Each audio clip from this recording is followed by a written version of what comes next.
mais longo do que precisaria. E que, para eliminar esse problema, é necessário usar um tipo de tarifa mixta, uma parte fixa e uma parte proporcional à distância. Para que esse incentivo de trapaceio desapareça, eu tenho que estabelecer uma relação entre a parte fixa e a parte móvel da tarifa, de maneira que se relacione com esses valores da velocidade média e do tempo médio de espera. Dessa maneira, então, dá para ver claramente que os problemas de informação existem sempre que uma das partes tem informação que a outra não tem. Esse fato se denomina de assimetria de informação e normalmente se manifesta em um incentivo para fazer alguma coisa desonesta. Esse incentivo existe por quê? Porque diminui o risco, claro. O incentivo está por quê? Porque eu posso ter mais receita sem nenhum risco, sem nenhuma preocupação de que venha a polícia ou uma queixa do cliente, vai aí, terminam cobrando e tem que pagar uma super multa. Então, essa seria vamos dizer assim, é uma discussão. Claro que aqui não somos Harvard, e infelizmente temos que ter uma turma grande. Vocês são a 110 matriculados, então evidentemente que se a gente pretende fazer uma discussão aqui, demoraria muito tempo e haveria muita gente sem poder participar. Mas em Harvard há casos, não exatamente este, mas muitos casos em que estas coisas surgem da discussão, ou seja, ninguém tinha pensado no início da análise do táxi em um problema de tipo de assimetria de informação. Mas aí alguém fala, aí o professor, e que passa se, veja bem, que sei eu tenho um tio que é taxista, e ele me falou o seguinte, que ele aproveita tal coisa para, quando vê que um cara com um sotaque diferente, vai e faz voltas por todo lado. Bom, isso é um dos grandes méritos do sistema de análise de casos, que o caso é algo que não é passivo, não é como um exercício, que você faz e terminou. O caso é algo seminal, algo que produz coisas.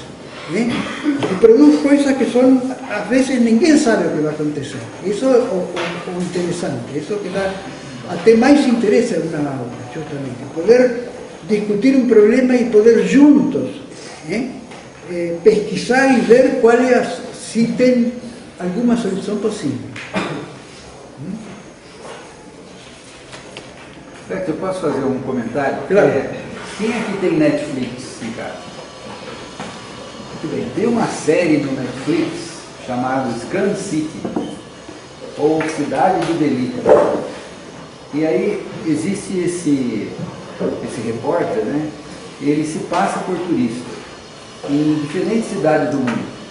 Então ele vai para Paris, ele vai para Madrid, ele vai para Amsterdã, ele vai para Montevidéu, ele vai ele vem para o Rio de Janeiro, certo? E em cada lugar ele chega, ele vai agir como um turista. Ele tem uma equipe, ele tem câmeras escondidas, então o botão da camisa dele é uma câmera que filma. Então ele chega, a primeira coisa que ele faz, ele pega um táxi. Na hora que ele pega o táxi, ele já começa a vivenciar todo o delito ou o incentivo que existe devido à assimetria da informação. Então acontece isso que o professor está comentando. Quando um agente no mercado tem mais informação que o outro, ele vai tentar tirar vantagem disso. É mais ou menos natural, né? Embora não seja ético. Então, o que acontece? Ele anda mais, cobra mais, quando não existe um mecanismo que tenta equilibrar essa desinformação. Por exemplo, se a tarifa é fixa, do aeroporto até lá, a tarifa é tanto. Acabou, todo mundo tem que cobrar, porque a distância já é pré-determinada. Se tem uma tabela de informação lá, se tem um valor que o cliente sabe quanto que é a tarifa do aeroporto até o centro da cidade, então bom, é 30 dólares, é 30 dólares. Agora, se não existe um mecanismo assim, a economia vai criando, vai facilitando esse desequilíbrio. Né? E existem outras coisas mais que vocês podem observar, né, se assistirem essa série. Por exemplo, o uso de moeda falsa. Então, a pessoa compra lá dólares falsos. Aí você paga com uma nota, né, de 100 dólares. O que o taxista faz? Ele pega a nota sua, que é verdadeira, né, tira debaixo do banco assim, pega uma de 100 dólares falsa, fala, mas como? Essa nota é falsa, você está me dando uma nota falsa. Aí a pessoa dá uma outra nota de 100 dólares e ele devolve o troco com notas falsas. Então ele ganha o 100 dólares original seu, mais o troco, né, que ele passou a nota falsa. Então, existem uns esquemas assim absurdos ligados a essa questão, principalmente do turista. O turista é uma vítima muito fácil. Até porque o turista chega numa cidade, ele começa assim, né, aquele comportamento que não dá para perceber que ele é turista, né? Ele chega assim, ó. Uma câmera na mão, olhando, fotografando o céu, todo mundo que está ali sacou, aquele cara é vítima fácil, né? E aí a pessoa vai te indicar um restaurante. Eu fui vítima de um esquema desse, eu estava na Grécia, em Atenas, fui para um congresso lá de qualidade de energia, o CHQP em 98. E aí, né, estava um grupo, né, junto com outros brasileiros, o Sigmar da Unicamp estava junto, e a gente andando, descendo da Acrópole ali, e vindo em direção ao centro para pegar um táxi e voltar para o hotel, e caminhando no centro da cidade, aí chega um senhorzinho e tal, né, percebeu que nós estávamos falando em português, ele começou a falar em português também. E tal, daqui a pouco ele virou falar em alemão, ele percebeu que o Sigmar é alemão. Ele falou em alemão e tal, Deutsch, isso aqui, tal. Aí o Sigmar já ficou, nossa, você fala alemão? Ele fala alemão, ele fala holandês, ele fala francês, ele fala, né, tchecoslovaco, ele fala qualquer língua. Ele é uma cidade turística. E aí foi conversando, ganhou a confiança. Ganhou a confiança e tal, falou, vocês já almoçaram? Não, nós estamos inclusive procurando um restaurante. Olha aqui na face. Não, vem cá, eu vou te levar. Tem um lugar aqui muito bom e tal, porque a comida é boa e tal. E aí levou a gente. Fomos saindo, entramos numa festa. Aí chegamos no restaurante. Chegou no restaurante, o dono do restaurante já recebeu a gente e tal, grego sempre muito falante, parece italiano, né? Se amarra a mão do italiano, ele não fala. Ele tem que usar a mão para falar. Meu pai assim, liga para ele, você tem que sair de perto, porque senão ele te bate. Aí entramos no restaurante, né? Vamos pedir. Bom, primeiro que o cardápio não dava para ler. Tudo em grego. A gente olhou, tudo em grego. Aí, o que é isso aqui? Isso aqui é não sei o que de carneiro. O que é isso aqui? Isso aqui é não sei o que de abobrinha. Isso aqui. Aí você ficou, falou, traz um pouco de cada coisa para a gente experimentar. Pronto. Um pouco de cada coisa. Olha o pedido, não específico, sem valor. O que aconteceu? Aí ele veio com uma jarra de vinho desse tamanho assim, geladinho e tal, e bota vinho na alçada. Aí a gente experimenta uma coisa, aí chega prato e tal. Na hora de eu pagar. Tudo isso! Você, não, porque você pediu isso. Aí o cara fala alto e tal. Aí você fica constrangido, né? Poxa, você está no restaurante ali, você é de fora, do país. Aí ele começa a falar grego. Aí o que um olha para o outro e fala? Pagar. E aí? O pessoal não tinha dinheiro e ele não aceitava cartão de crédito. Tinha que ser cash. Coincidentemente, eu tinha sacado dinheiro, trocado dinheiro do banco, para passar a semana inteira lá. Foi o dinheiro da semana para pagar. Então, olha só, a simetria da informação cria essas facilidades. que nesse caso está sendo usado para o mal. Então, qual o papel do economista nesse mercado?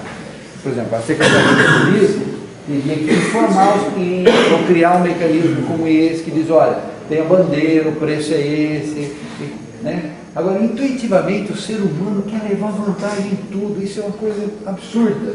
Aliás, surgiu aquela teoria do Gerson, né? Um jogador brasileiro, acho que na década de 80 e tal, que o Gerson, que era... Quer dizer, não faz sentido isso hoje em dia. Essa atitude de querer levar vantagem em tudo, passar a perna no cliente, é uma vez. Você não ganha mais. No negócio do turismo, quantos milhões de turistas visitam Paris? Quantos milhões de turistas visitam aí as cidades, né? Então, até que essa mensagem chega uma hora que começa a prejudicar o negócio. Então, quando começa a prejudicar o negócio, aí as autoridades entram, os taxistas se entram em um acordo e falam assim, não podemos tratar mal por isso, porque ninguém vai pegar táxi mais. Aí surge uma outra solução no mercado que vai fazer o negócio. Então existe uma espécie de regulação, de competição, e existem mecanismos que levem ao equilíbrio. Sempre o mercado tem que chegar no equilíbrio. Esse conceito da oferta e da procura, né, ele também funciona, inclusive no lado do crime. Lei da oferta e da procura funciona. Então, esse é o ponto que, nesse estudo de caso que o Eco está fazendo, usando o exemplo do taxista, mas funciona no mercado de engenharia. Daqui a pouco vocês vão estar saindo da escola. Quanto vai valer o seu serviço? Depende. Se o mercado for promíscuo, tem gente que vai falar, não, eu trabalho por R$1.000 por mês. Poxa, mas 5 anos de engenharia, piso salarial do engenheiro é de 8 a 10 salários mínimos, depende da carga horária do seu trabalho e tal. Mas já existe um corporativismo para evitar esse tipo de coisa. Mas você tem que ganhar. Não faz sentido. Então, quando existem essas corrupções no mercado, ou essas atitudes antiéticas ou desonestas, o mercado entra em desequilíbrio. Isso é prejudicial ao mercado. E aí que vem a importância das políticas de incentivo, né, dos mecanismos que você pode utilizar para levar o mercado a um novo ponto de equilíbrio. Tem um outro vídeo que eu gostaria que vocês dessem uma olhada, principalmente quem pretende sair do país e tal, O Mundo Segundo os Brasileiros. Na Record passa e no Netflix também tem. Fala de experiências de pessoas que estão morando fora do país e como é que você vê as coisas sob um outro ângulo. Né? Então, essa capacidade de enxergar o mundo sobre outras perspectivas é o que a gente precisa ter quando quer pensar como economista. Você precisa olhar o fenômeno e ser capaz de equacionar o fenômeno e refletir criticamente sobre ele. Essa é a principal competência que vocês têm que ter nesse curso. Não é decorar a formulazinha, professor, não sei a fórmula. Não, não é por aí, você já errou na pergunta. A pergunta tem que ser outra. Qual é o conceito? E a fórmula você deduz. Né? Então, se vocês tiverem tempo, eu sei que vocês estão muito atarefados, né? Vai ter prova de economia daqui 2 semanas, né? Vai ser a última aula, semana que vem é Sexta-feira Santa, não vai ter aula. Aí na outra semana, dia 1º de abril, é a nossa primeira prova. Então vocês vão estar muito ocupados estudando o material da economia, mas se vocês tiverem um tempinho, quando estiverem assistindo lá o Sun City, Cidade do Delito, e vocês verem lá, vocês vão pensar na simetria de informação que o professor Hector falou. Vale a pena. Aí você assiste o filme com a cabeça de um economista, para ver como é que o mercado do delito também funciona. Legal? Beleza. Bom, então, só para encerrar esta parte de economia de informação, Information Economics, como eu falei para vocês, não vai ser possível de estudar teoria de incentivos. Hoje em dia há livros fundamentais sobre isso, né? E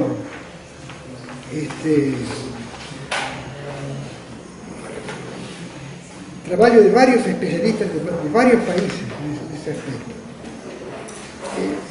Agora, só porque pode ter um certo interesse, isto como que surgiu? Como foi o primeiro trabalho sobre incentivos? que apareceu nas revistas econômicas. Foi um estudo de um mercado que o autor, o professor Stiglitz, que hoje vive e está permanentemente dando entrevistas na Bloomberg, o professor Stiglitz chamava a esse mercado de Lemon Market. Lemon Market, o mercado dos limões. O que é um limão?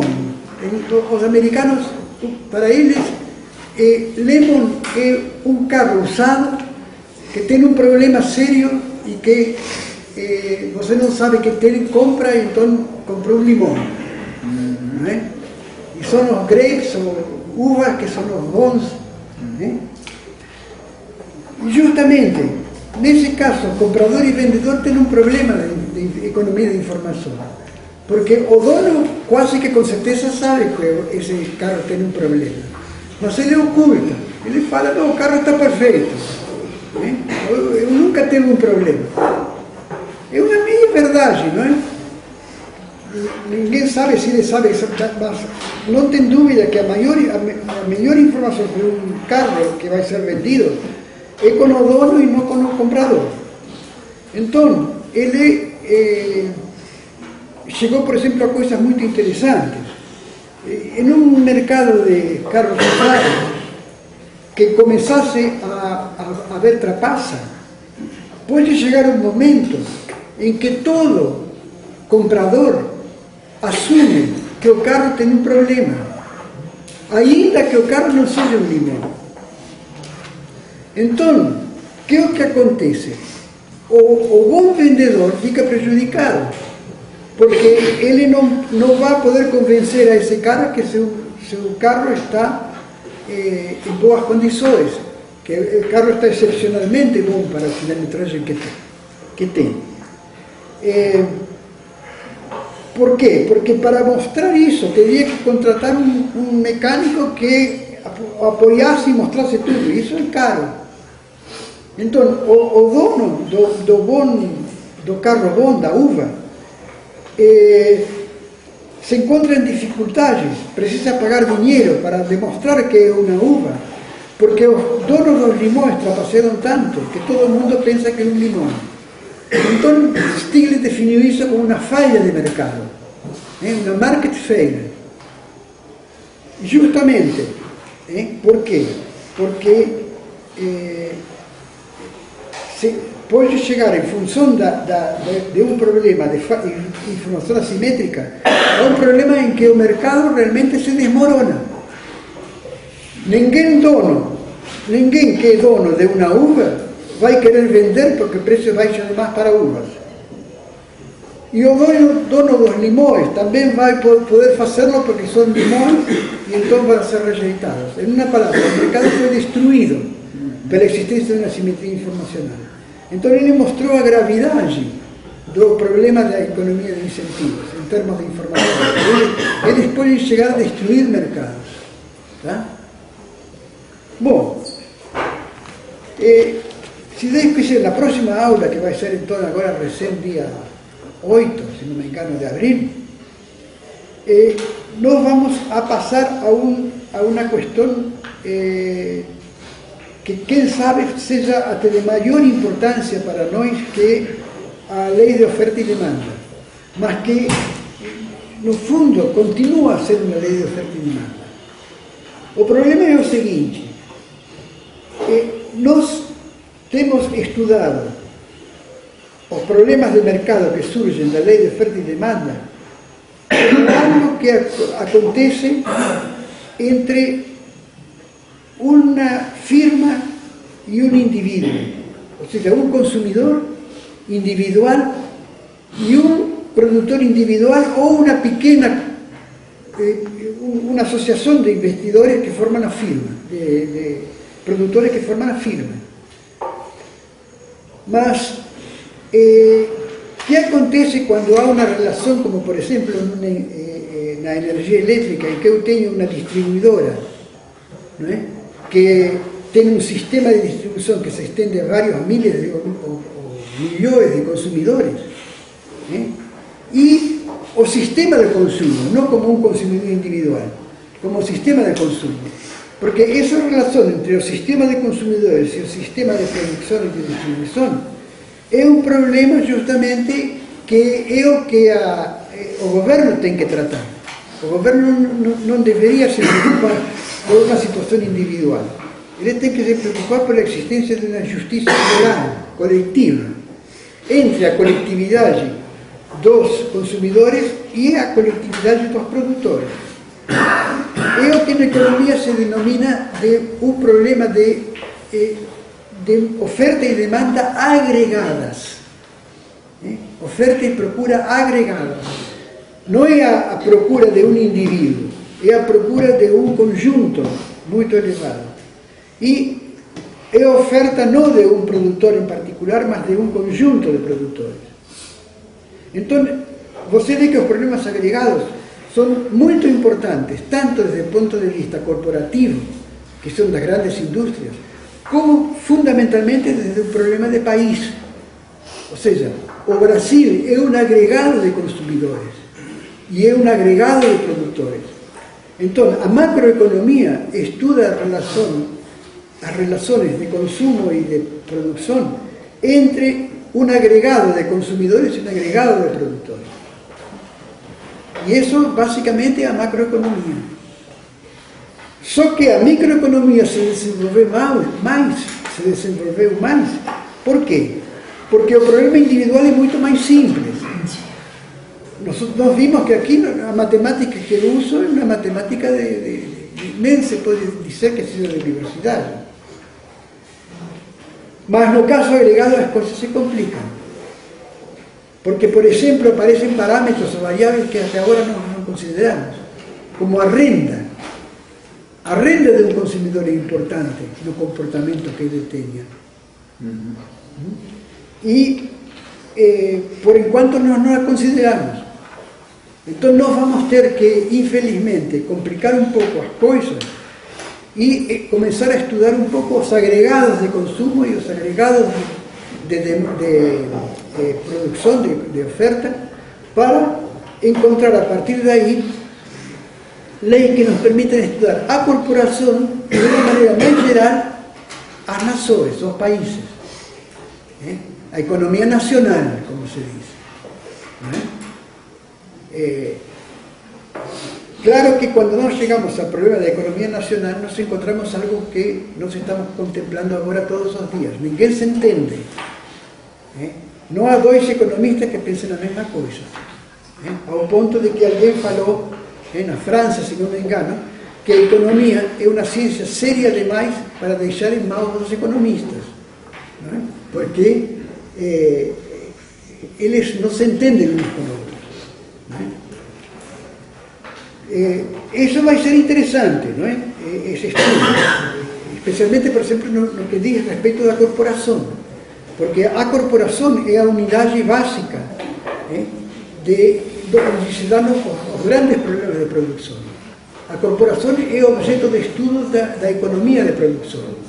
Os alunos de economia de produção que estão aqui, seu objetivo fundamental é um estudo de produção através de uma entidade complexa e extremamente interessante que é a chamada corporação econômica.